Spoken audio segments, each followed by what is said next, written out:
Once you feel that the base is the width that you would like it for your container, you need to start building up. You could leave it flat and just make a trivet. This would be like a pot holder, so flat surface. But for this project, I am making a pencil holder. So I would like mine to go straight up, so directly up. You can do it another way where you have it just gradually go up and it'll kind of come out, so more like a bowl. Here's an example of that. As you can see, the base is about right here, and then it just gradually arches up on the side. I'll show you both ways. So you're going to be doing the same exact thing that you were doing before. So you're going to wrap around about 8 times. 2, 3, 4, 5, 6, 7, 8. Then when you go to put the stitch in, you either need to have it come out a little bit like that, so it's overlapping that piece a little bit instead of being flat next to it. Or if you want it to go straight up, you would move it so that it is directly on top right there. And again, I want mine to go straight up, but if you would like it to go up gradually like the bowl that I showed you, you would have it just overlap a little bit. So mine's gonna go straight up, so I'm gonna put it directly on top and then go ahead and put that stitch in. When I do the stitch, it's gonna be the exact same thing as before, but just instead of having that coil next to it, I have that coil on top. So I'm gonna go back to the previous row, and I'm gonna come up, and then I'll stitch over top.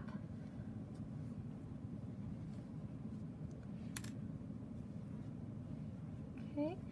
For the bottom row, usually I do double stitches just to make sure that it stays in there okay. So I'm going to bring it through there again, tighten it up, and then I just continue on. So 1, 2, 3, 4, 5, 6, 7, 8. It will not want to automatically stay up there. So if you can see this one, it kind of shifted over to the side, but I just have to keep correcting that if I want it to be directly up and down. Or again, if you want it to be like that a little bit and just slowly come up, you can do it that way.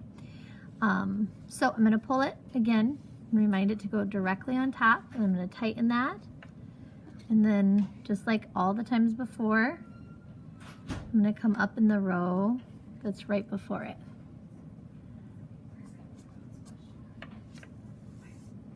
I'm going to go up, and I'm going to tighten that.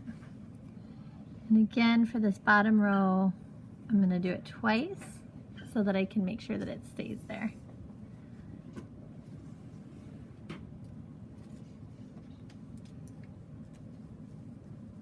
Okay. So right now from the top, from your view, it looks pretty much the same. But if we look at it from the side, here's the flat side that I haven't really changed much with. I haven't gotten to this part. And then here's the side where I just did the 2 stitches right here. Something that you'll notice is that you have to be extra careful about covering the whole coil, the whole core on there, because when you were doing the base, you only needed to worry about the top looking good. And with the bottom, it was okay if you had some white spots. However, with the side, you're going to be able to see this side and you're going to be able to see this side. So it's important that you make sure that you are covering all of that white.